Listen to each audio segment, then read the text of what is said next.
Let's talk about success and your definition of success, because at the end of the day, it's only your definition that matters. All right, stick around and learn more. Thank you.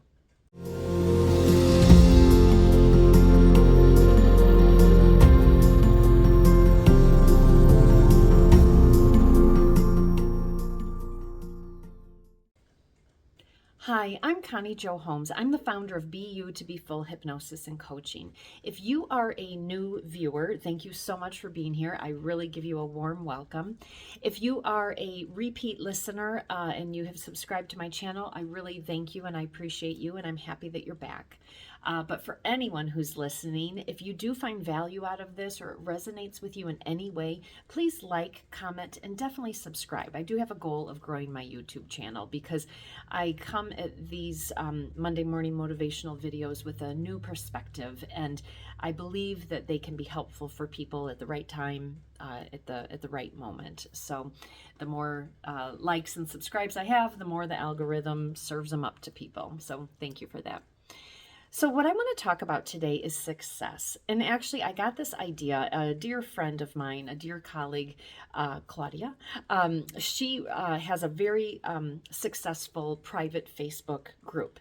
And in that group, she posted a question the other day. And that question was, what does success mean to you? And it was really interesting to read everyone's answers. And I really enjoyed it just to, hear and see, what people view success as.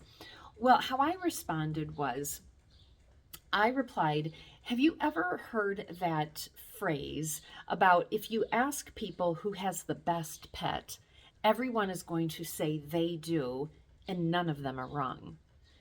And I view the definition of success as being that same answer. What you view as successful is how you view it, and it's right for you.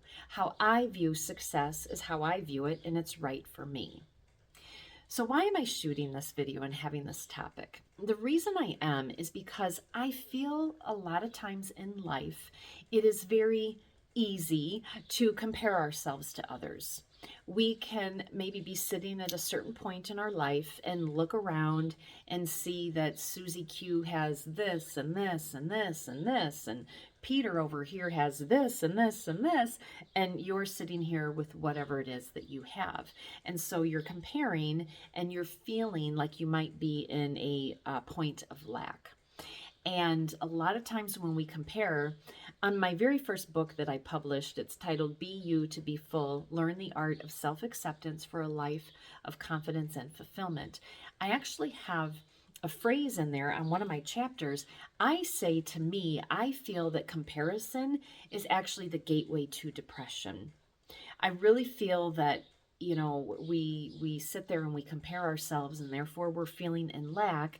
And then when we're feeling in lack, a lot of times we feel inadequate, and that can create sadness, depression, anxiety, any of those types of things. And so why do we want to do that to ourselves?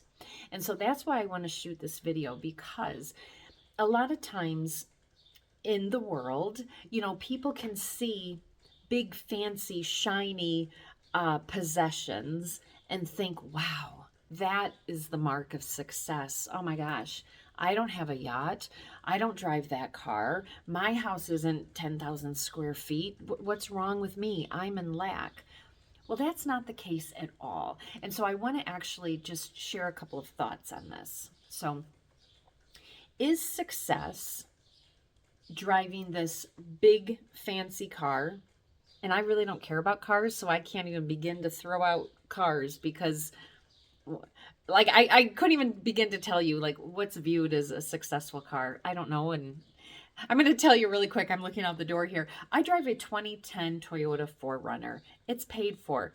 I love it. It's a great car. It gets me to where I need to be, and I love it. So I think the only car that I probably might strive, not probably might, I do strive for, it is on my bucket list. And I definitely want to get a 19, anywhere between like a 68 to a 70 Chevelle convertible. Actually, it's a 68, I think, is the one I want.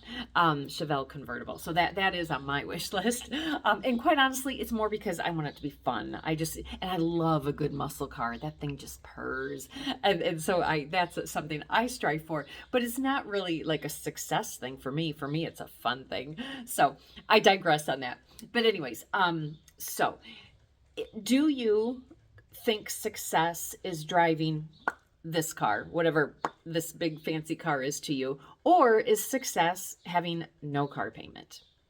Is success having this big, beautiful house in this big, beautiful location? Or is success to you having zero mortgage? Is success to you having this big fat corporate job with this big fat title, residing in the big fat corner office? Or is success to you having a job and a schedule where you can control your days and your evenings? You know? And so just hearing me kind of pose those three different scenarios, you're going to sit there and say, no, that's success to me. Oh, that's success to me. And you know what? None of you are wrong, because it's your definition of it. What I want to just do right now is just not introduce, because it's not new, but maybe remind people that if you are feeling not successful, and even to your definition, if you are not feeling successful right now, don't beat yourself up over it. Utilize this as an opportunity for you not feeling successful to poke you. Because a lot of times when we get poked by something, we're getting poked because we need to hear that message. And hearing that message allows us an opportunity to change something. And then that change can allow us then to achieve what it is that we were feeling in lack about. Okay, so that's one thing. The next thing is, if you are somebody who because we do kind of get caught up. We really can get caught up. The circles we run in, things we see on social media, just different things like that. We can get caught up in what other people feel is successful. And then we take that on as a definition for ourselves, when actually we could view success in the opposite. Like I said, what's wrong with a tiny little house that's paid for versus some big fancy house that has some big, massive, huge mortgage with it? So that's just a different way to look at things. And I really encourage you to do that, especially if you are looking at it from a place of lack, and looking at it from a place of lack is creating comparison. And then that comparison is knocking on the door of depression or anxiety for you. So, all right, I don't need to dwell upon this. I know you're understanding this message, but I just wanted to, I thought the question that Claudia posed was really, really interesting, and I loved reading everyone's different responses, and I just wanted to talk about that a little bit further and just share with you some additional concepts and, maybe some new perspectives on how to really look at success and to not get caught up in what, I don't know if I want to say the majority of society, but definitely some people in society view as success. The reason I hesitated there is because there's actually a movement now for minimalism. And, maybe there's a lot to be said for that too. Who knows? Only you know, because it's your definition of success. So, all right, I hope that was helpful. If it was, again, please like, comment, share, and subscribe. And also feel free, put in the comments, what is your definition of success? And remember, it's just like your pet. We all have the best pets, because they are. All right, thank you so much. Bye.